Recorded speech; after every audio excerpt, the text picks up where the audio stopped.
जी बच्चों को आवाज आ रही है?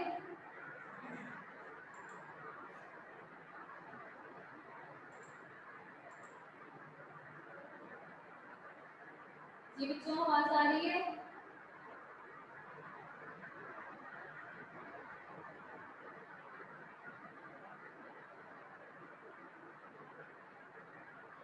बेटा कोई तो बोलो। यस मैम आ रही है।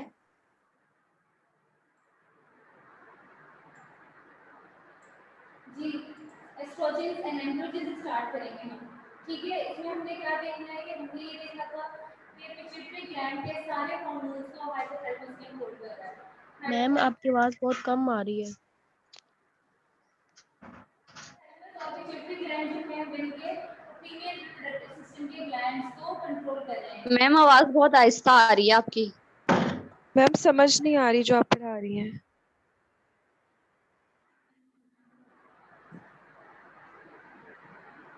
बेटा पता नहीं ये क्या इशू है यहाँ का क्लास में। मैम लग रहा है जैसे आप माइक से बहुत दूर से बोल रही हैं। मैं तो घर में ही खड़ी हूँ। आ रही है क्लियर अब आप लोगों को? मैम बेहतर है अब। जी हाइपोथैलेमस और पिट्यूटरी ग्लैंड की बात करें कि ये दोनों रेगुलेट कर रहे होते हैं फीमेल रिप्रोडक्टिव हार्मोन्स को।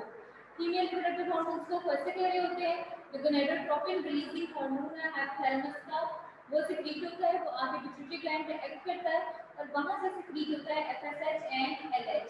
वो जाके एक्ट करते हैं ओवरी पे और वहां जाके इमेच्योर ओवेरियन फॉलिकल्स जो हैं उनको उन पे एक्ट करके उनसे वर्क करवाते हैं। ठीक हो गया?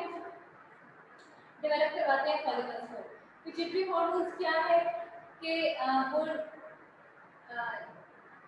वो मेंटेन कर रहे होते हैं हमारे बॉडी में राइजिंग और फॉलिंग लेवल्स जो हैं ovarian cycle and uterine cycle in दोनों को मेंटेन कर रहे होते हैं। सेक्स हार्मोन्स जो प्रोड्यूस हो रहे हैं गॉनेट से, वो किस किस चीज़ के लिए नेसेसरी है? कंसेप्शन के लिए, एम्ब्रियोनिक मैच्योरेशन के लिए, development of primary and secondary sexual आवाज नहीं आ रही।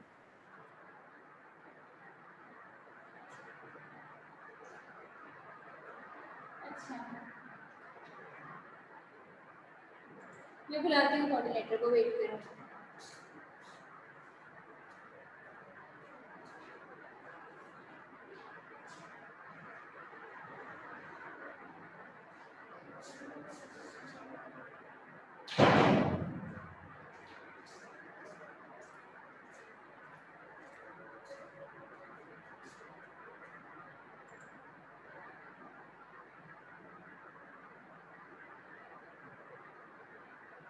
जी बच्चों पढ़ते हुई आवाज?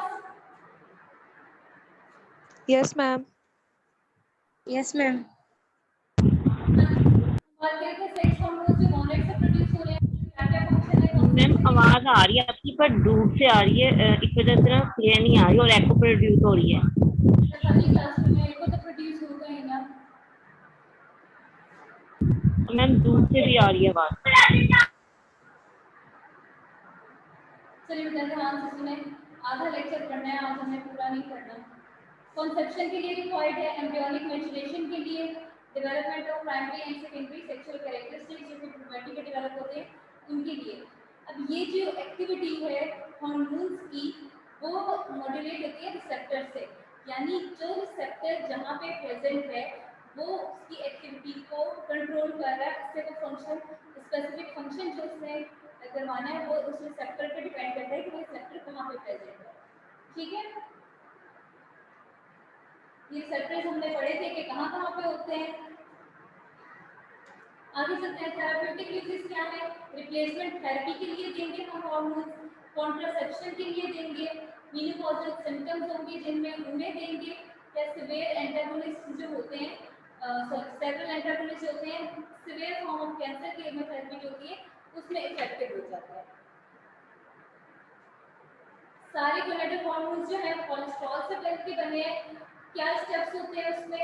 शॉर्टनिंग होती है हाइड्रोकार्बन की साइड चेन की, ठीक है, उसकी फिर हाइड्रोक्सिलेशन होती है स्टीरॉयड न्यूक्लियस की, और लास्ट स्टेप पे क्या होता है? एरोमेटाइजेशन होती है एस्ट्रोजन सिंथेसिस में। इस तरीके से ये फॉर्म होते हैं, बहुत ज़्यादा डिटेल करने की जरूरत नहीं है। कोलेस्ट्रॉल होगी, उससे प्रेगनीलोन बनेगा, उससे प्रोजेस्टेरॉन और डीहाइड्रोएपिएंडोस्टेरॉन बनेगा। जो आगे जाके प्रोजेस्टेरॉन जो है वो एल्डोस्टेरॉन, कोर्टिसोल और एंड्रोस्टेनिडायोन बनाएगा। जबकि जो डीहाइड्रोएपिएंडोस्टेरॉन है ये एंड्रोस्टेनिडायोन और एंड्रोस्टेनिडायोल बनाएगा।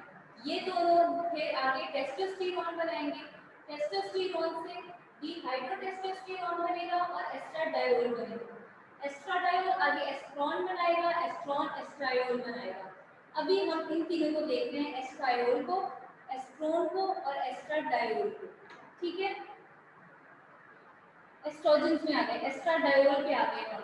ये सबसे पोटेंट है, ठीक है, ओवरी से सिक्रीट हुआ है और प्रिंसिपल एस्ट्रोजन है जो प्री मेनोपॉजल वुमेन में प्रेजेंट होता है।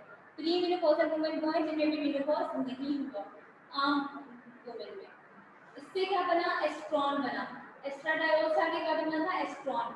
एस्ट्रॉन जो है वो मेटाबोलाइट है एस्ट्राडायोल का और इससे 1/3 इसकी पोटेंसी है। ठीक हो गया, प्राइमरी सर्कुलेटिंग है after menopause, this is pre menopausal and this is after menopausal.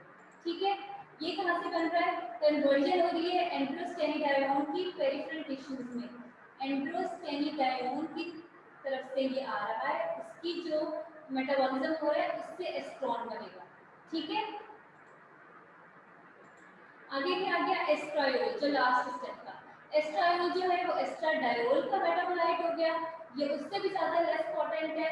ये कहाँ पे कब प्रेजेंट होगा, ड्यूरिंग प्रेगनेंसी। पहला हमने पढ़ा एस्ट्राडायोल कब प्रेजेंट है, pre menopausal, estrone post menopausal और एस्ट्रायोल प्रेगनेंसी में प्रेजेंट है। ठीक है, कहाँ से प्रोड्यूस होता है, प्लेसेंटा से, जबकि बाकी दोनों कहाँ से हो रहे थे, ओवरी से। इसके अलावा क्या हुआ कि हमने ये तीन हो गए जो बॉडी में प्रेजेंट है, बन रहे हैं। हमने इनके रिप्लेसमेंट थेरेपी अगर हमें करनी हो उसके लिए, किसी और थेरेपेटिक यूज के लिए हमने प्लांट डिराइव्ड भी बनाए हैं एस्ट्रोजन, जो कि मार्केट में अवेलेबल है। ठीक हो गया, नेक्स्ट हमारे पास आ गई एथिनाइल एस्ट्राडायोल। ये क्या चीज़ है, हमारे पास ये सिंथेटिक है जो हमने खुद बनाया है बाहर से लेके। ये क्या करता है, इसका फर्स्ट पास मेटाबॉलिज्म जो है इसे उससे गुजरना पड़ेगा, क्योंकि जो बॉडी में बन रहे हैं वो तो एक नॉर्मल प्रोसीजर के थ्रू अपने अपने टारगेट टिश्यूज में पहुंच रहे हैं। जबकि जो हमने किसी और फॉर्म में लिया, फॉर एग्जाम्पल एथिनाइल एस्ट्राडायोल है, ये हमने ओरली लिया किसी टैबलेट की फॉर्म में, तो ये जाके गुजरेगा लिवर से, लिवर से गुजरते हुए इसे फर्स्ट पास मेटाबॉलिज्म से गुजरना पड़ेगा। ओरली लेते हैं अगर लो डोजेस में तो फिर ये इफेक्टिव है। आगे हमारे पास चीज आ गई selective estrogen receptor modulators, SERMs। SERMs क्या है, ये नॉन स्टेरॉयडल कंपाउंड्स हैं जो कि जाके एस्ट्रोजन रिसेप्टर्स पे बाइंड कर जाते हैं। ठीक है, एस्ट्रोजन रिसेप्टर्स पे बाइंड कर जाएंगे और उन रिसेप्टर्स को मॉड्यूलेट कर देंगे, उनको डिफर कर देंगे, या उसका एगोनिस्ट एक्शन बढ़ा देंगे या उसके अगेंस्ट काम कर देंगे, कॉम्पिटिटिव बनके उसका एंटागोनिज्म करवा देंगे। ठीक है, एक्सक्यूज मी मैम, जी बच्चे। मैम आपकी आवाज बहुत ज्यादा गूंज रही है, बिल्कुल भी समझ नहीं आ रही। मैम हैंड्स फ्री यूज करें तो उससे सही आवाज आती है, मुझे सही आ रही है आवाज।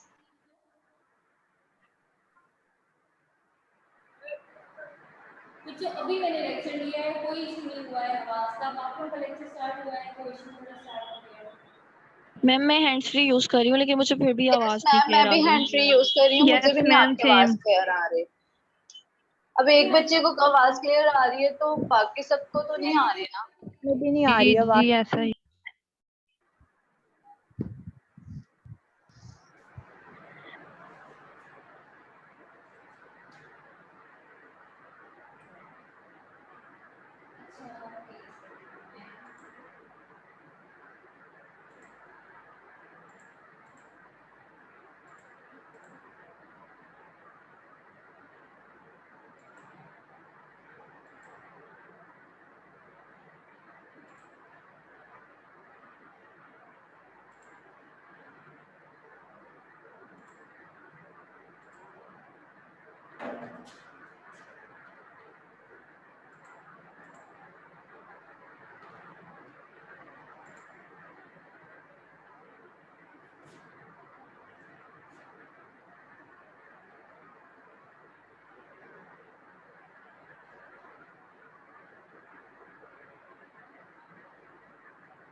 जी बच्चों, अब आवाज आ रही है?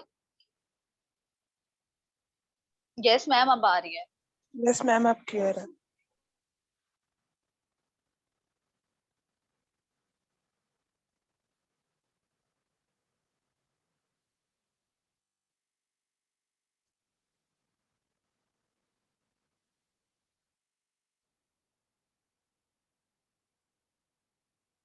हाँ जी, अब ठीक है आवाज? Yes ma'am. ठीक है बच्चों, मैंने मोबाइल से भी कनेक्ट कर लिया है। हाँ जी, एस्ट्रोजन की हम बात कर रहे थे कि इनके जो रिसेप्टर्स हैं, एस्ट्रोजन रिसेप्टर्स, उसको जो मॉड्यूलेट करती हैं ड्रग्स, अब हम उनकी बात करेंगे। उनमें क्या आ जाती है, टेमोक्सिफिन है और रेलॉक्सिफिन है, इसके अलावा क्लोमैक्सिफिन है, क्लोमोफिन है, सॉरी।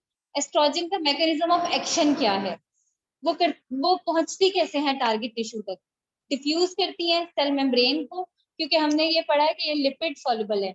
ये क्या करती है, सेल मेम्ब्रेन को क्रॉस करके स्पेसिफिक न्यूक्लियर रिसेप्टर्स के साथ जाके अटैच हो जाती हैं, जो कि न्यूक्लियस पे रिसेप्टर्स प्रेजेंट है। दो तरह के रिसेप्टर्स हैं, अल्फा एंड बीटा, जो कि मीडिएट करते हैं हार्मोन के इफेक्ट को। जो अल्फा रिसेप्टर्स हैं वो प्रमोट करते हैं ट्रांसक्रिप्शन की एक्टिविटी को। ट्रांसक्रिप्शन से क्या होता है, एक रिसेप्टर एक गया,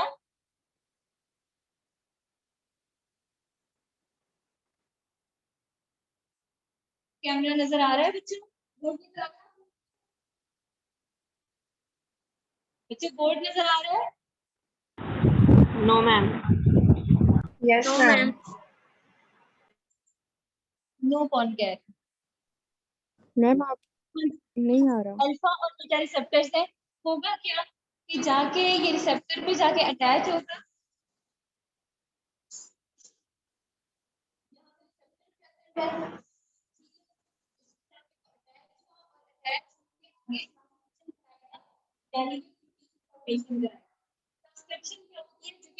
फॉर्मेशन करा रही होती है। जो अल्फा रिसेप्टर्स है वो प्रमोट करा रहे होते हैं, जबकि जो बीटा रिसेप्टर्स है उनमें रिप्रेसिव डोमेन होता है, यानी कि वो उसको कम करवा रहे होते हैं। ठीक है,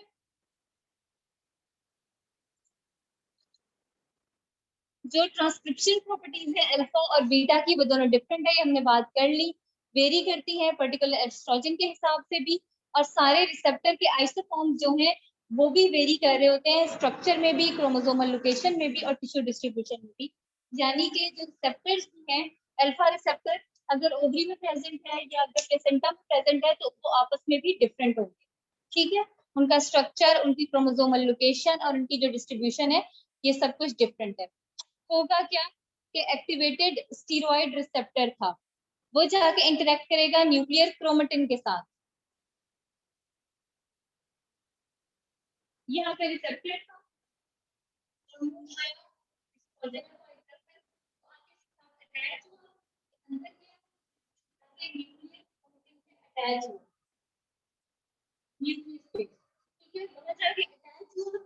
इनिशिएट क्या किया इसने, आरएनए सिंथेसिस को।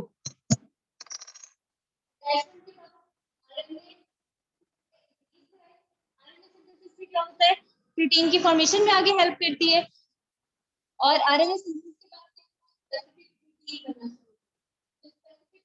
बाद शुरू हो गई, जो कि हमें रिक्वायर्ड है किसी भी फंक्शन के लिए। तो प्रोटीन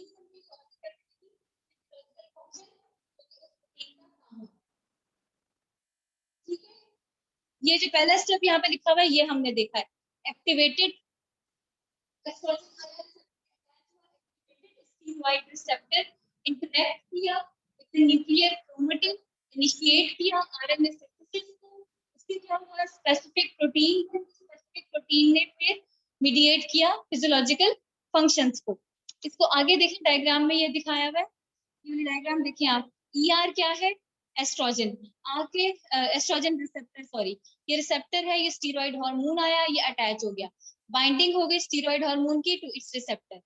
अटैच होने के बाद ये आगे गया, जहाँ आके न्यूक्लियर क्रोमेटिन के साथ ये अटैच हुआ, न्यूक्लियर क्रोमेटिन के साथ इंटरेक्ट किया इसने, जहाँ पे आरएनए सिंथेसिस स्टार्ट हो गई है। आरएनए सिंथेसिस स्टार्ट हुई, आगे आए हैं, ट्रांसक्रिप्शन स्टार्ट हुई, स्पेसिफिक प्रोटीन बनना शुरू हो गई। हार्मोन रिसेप्टर कॉम्प्लेक्स जो है को एक्टिवेटेड प्रोटीन के साथ मिलकर क्या कंट्रोल कर रहा है, ट्रांसक्रिप्शन ऑफ टारगेटेड जीन्स। ठीक है, ये समझ में आ गई। मैकेनिज्म है।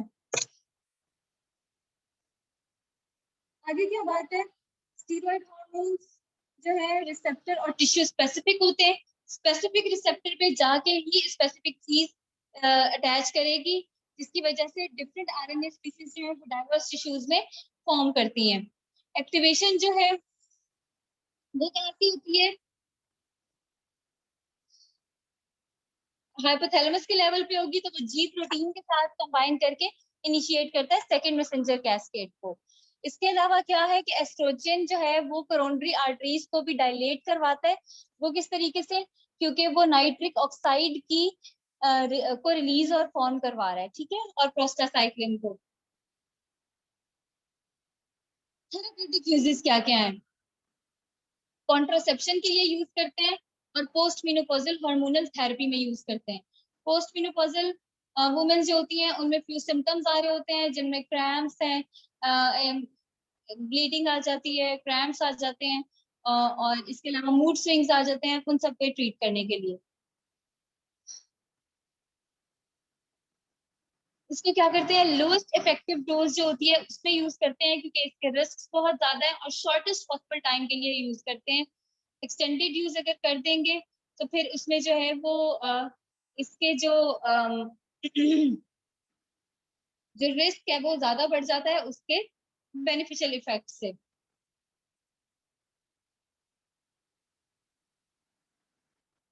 ये सब नहीं, मैं सॉरी, ये मैंने डिलीट करनी थी स्लाइड जी मुझसे हो, ये पढ़ने की जरूरत नहीं है आपको। हाँ जी, एस्ट्रोजन के यूजेस क्या क्या है, कॉन्ट्रासेप्शन में कहाँ पे यूज होता है, कॉम्बिनेशन में यूज होता है प्रोजेस्ट्रोजन के साथ मिला के, ताकि ये इफेक्टिवली एक्ट करे। ओरल रूट से देते हैं इसे या फिर ट्रांसडर्मल रूट से। होता क्या है कि एस्ट्रोजन थेरेपी जब हम देते हैं तो वो नेचुरल जो पैटर्न है, साइक्लिक पैटर्न, उसको मिमिक करता है, और प्रोजेस्ट्रोजन के साथ देते हैं इसको इसी वजह से, ताकि वो प्रॉपरली एक्ट करे। और अगर after puberty secondary sexual characteristics develop नहीं हुए तो उसके लिए भी इसे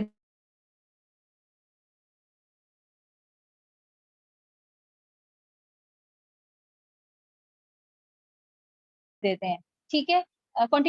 उसके बाद रिक्वायर्ड है, ये नहीं बिफोर प्यूबर्टी ही देना शुरू कर दें। एस्ट्रोजन और प्रोजेस्ट्रोजन जो है रिप्लेसमेंट थेरेपी वो उन वुमेन में यूज होती है जो प्री मिच्योरली प्री मेनोपॉज की तरफ चली जाएं, या जिनमें प्री मिच्योर ओवेरियन फेलियर हो जाए, उसमें भी ये हम रिप्लेसमेंट थेरेपी देते हैं। जो नेचुरली ओकरिंग एस्ट्रोजन है वो कहाँ पे एब्जॉर्ब होते हैं, जीआईटी से या स्किन से या म्यूकस मेम्ब्रेन से, जो कि हमने पढ़ा कि ओरली देंगे, ट्रांसडर्मल देंगे तो स्किन से एब्जॉर्ब हो गए, या म्यूकस मेम्ब्रेन से देंगे यानी इंट्रावेजाइनली प्लेस करेंगे तो वो वहां से हो गए। सिंथेटिक जो है उसमें एथिनाइल एस्ट्राडायोल और मेस्ट्रानोल आ गए, वो ओरल एडमिनिस्ट्रेशन देंगे तो उनकी वेल एब्जॉर्प्शन है।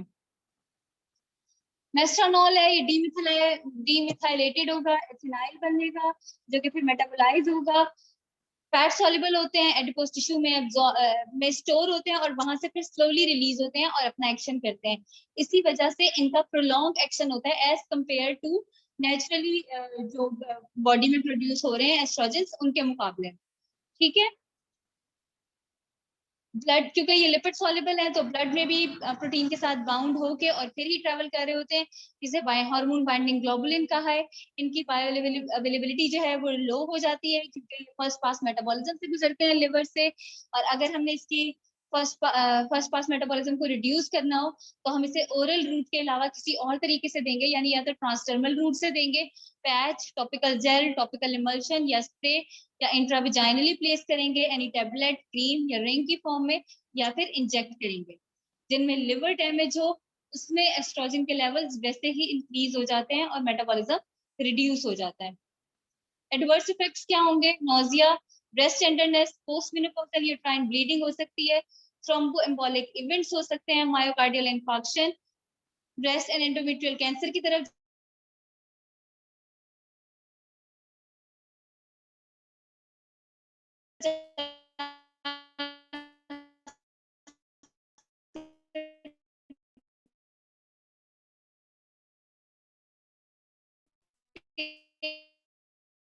और इंक्रीज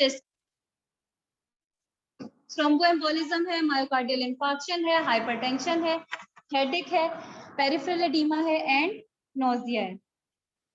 एससीआरएम्स की हमने बात की थी, सेलेक्टिव एस्ट्रोजन रिसेप्टर मॉड्यूलेटर्स, ठीक है। एक सेकेंड बच्चों, मुझे 1 मिनट दीजिएगा।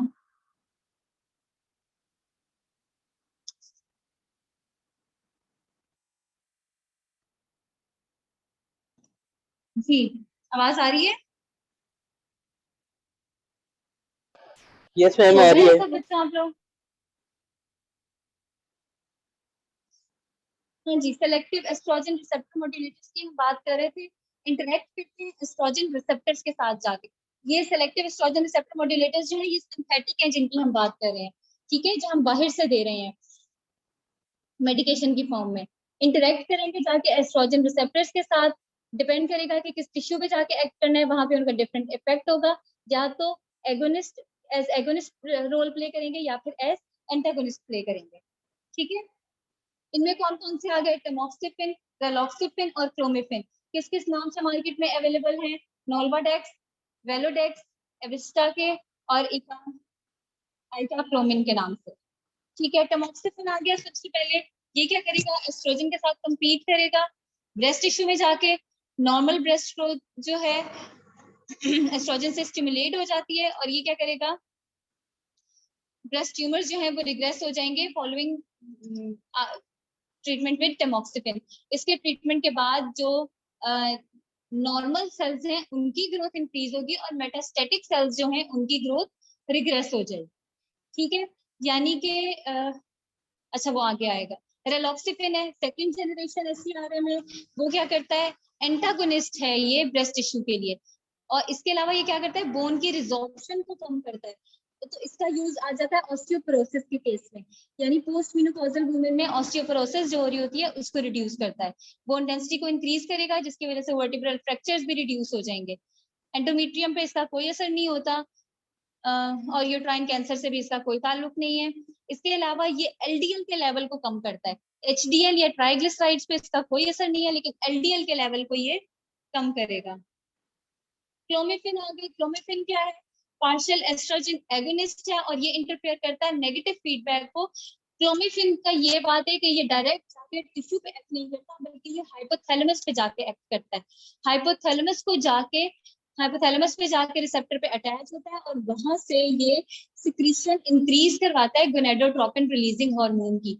जब गोनेडोट्रोपिन रिलीजिंग हार्मोन वहां से ज्यादा रिलीज होता है, आगे से सारे सेक्स हार्मोन जो है एफएसएच और एलएच वो ज्यादा प्रोड्यूस होते हैं, जिसकी वजह से फिर आगे जाके जो है ओव्यूलेशन इंक्रीज हो जाती है अगर वो डिक्रीज हो रही हो तो। थेराप्यूटिक यूजेस आगे। टेमोक्सिफिन कहाँ यूज होगा? मेटास्टेटिक ब्रेस्ट कैंसर के केस में, एडजुवेंट थेरेपी के लिए मैस्टेक्टमी या अगर रेडिएशन की है ब्रेस्ट कैंसर की तब यूज होगा, क्योंकि ये नॉर्मल ब्रेस्ट सेल्स को इंक्रीज करता है। प्रोफाइलेक्टिक थेरेपी के लिए यूज होगा to reduce the risk of breast cancer. Raloxifene आ गया। रेलॉक्सिफिन प्रोफाइलेक्सिस के लिए यूज होगा हाई रिस्क वुमेन में, ऑस्टियोपोरोसिस के लिए यूज होगा। क्लोमिफिन आ गया। क्लोमिफिन इनफर्टिलिटी को ट्रीट करेगा जो एनओव्यूलेटरी साइकिल्स के साथ एसोसिएटेड है, यानी कि जिनमें ओव्यूलेशन स्टार्ट ही नहीं हो रही क्योंकि पीछे से हार्मोन ही लो क्वांटिटी में आ रहा था। तो हम क्लोमिफिन देंगे जो हाइपोथैलेमस को डायरेक्ट करेगा कि ज्यादा से ज्यादा हार्मोन प्रोड्यूस करे, जिसकी वजह से ओव्यूलेशन होगी। जिनमें ओव्यूलेटरी डिसफंक्शन पिट्यूटरी की वजह से या ओवेरियन फेलियर की वजह से हो, उनमें ये असर नहीं करेगा, सिर्फ हाइपोथैलेमस पे जाके इसने एक्ट करना, ठीक है। देते कैसे हैं? ओरली ज्यादातर दिए जाते हैं। टेमोक्सिफिन जो है वो उसकी मेटाबॉलिज्म साइटोक्रोम P450 से हो रही है। रेलॉक्सिफिन जो है वो कन्वर्ट हो जाता है ग्लूकुरोनाइड में और कॉन्जुगेट करता है ग्लूकुरोनाइड कॉन्जुगेट्स में कन्वर्ट हो जाता है फर्स्ट पास मेटाबॉलिज्म के थ्रू। ये सारे के सारे लिवर से ही गुजर रहे हैं, ठीक है। एंटेरोहेपेटिक साइक्लिंग क्या होती है? लिवर में जो ये मेटाबॉलिज्म हो रही होती है उसे कहते हैं। प्राइमरी रूट इनका एक्सक्रीशन क्या हो गया? बाइल के थ्रू ये एक्सक्रीट हो जाते हैं फीसस में। एडवर्स इफेक्ट्स क्या है टेमोक्सिफिन के? हॉट फ्लैशेस है, नोजिया है, मेंस्ट्रुअल इरेगुलरिटीज है, विजाइनल ब्लीडिंग है, एस्ट्रोजेनिक एक्टिविटीज की एंडोमेट्रियम पे, जिसकी वजह से हाइपरप्लेजिया और मैलिग्नेंसीज भी हो सकती है, जिसकी वजह से इसके length of time short duration के लिए इसे दिया जाता है। इसके अलावा इसके ड्रग इंटरेक्शन किसके साथ है? अमायोडोरोन के साथ, हेलोपेरिडोल के साथ, अरिस्पेरिडोन के साथ। ये तीनों जो हैं ये भी साइटोक्रोम P450 से किससे मेटाबॉलिज्म हो रही होती है, इस वजह से ये इसके साथ इंटरफेयर कर जाती हैं, तो इसके साथ नहीं देनी चाहिए। रेलॉक्सिसिन के एडवर्स इफेक्ट्स से hot flashes, leg cramps, deep vein thrombosis, peripheral oedema, retinal vein thrombosis, ये सब इंक्रीज हो जाता है। प्रेग्नेंट लेडीज में इसे अवॉइड करना चाहिए रेलॉक्सिफिन को, क्योंकि इसके लिए कैटेगरी एक्स है, बहुत ज्यादा डेंजरस है। कोलेस्टारामिन के साथ अगर इसे देंगे तो रेलॉक्सिफिन के एब्जॉर्प्शन जो है वो 60% डिक्रीज हो जाती है, इसलिए उसके साथ भी नहीं देनी चाहिए। क्लोमिफिन में headache, nausea, vasomotor flashes, visual disturbances और ओवेरियन एनलार्जमेंट हो जाएगी। मल्टीपल बर्ड्स का भी चांस होता है, ट्विंस या ट्रिपलेट्स हो सकते हैं, सिर्फ 3 to 5% इंक्रीज होता है। ये नेक्स्ट टाइम पढ़ेंगे, बहुत हो गया आज के लिए, इतना काफी है।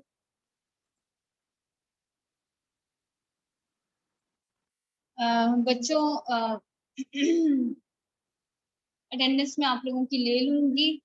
बाकी ये कि आप लोग जो चीज नहीं समझ में आई हुई वो मुझसे पूछ लीजिएगा। थोड़ा लंबा लेक्चर था, इस वजह से इसको हाफ कर लेते हैं। रोजे में कुछ मुझसे पढ़ाया भी नहीं जाता, पढ़ा भी नहीं जाता होगा, इस टाइम तक तो रोजा लगना शुरू हो ही चुका हुआ होता है, तो नेक्स्ट टाइम पढ़ेंगे इंशाल्लाह। इसके अलावा एक बात मैंने आप लोगों को ये बतानी थी कि ईद से पहले इंशाल्लाह कोई ओपन बुक असाइनमेंट या कोई ऐसी असेसमेंट शॉर्ट सी ऑनलाइन ही हम कर लेंगे, ताकि ईद के बाद एकदम से आप लोगों पे लोड ना बढ़ जाए। क्विज होंगे, हर सब्जेक्ट के क्विज हो रहे होंगे, मिड्स हो रहे होंगे, तो ये हमारा एंडो खत्म हो जाएगी, एंडो फार्माकोलॉजी, तो उसके बाद हम एक शॉर्ट क्विज रख लेंगे, ताकि थोड़ा सा आप लोग रिलैक्स हो ईद के बाद।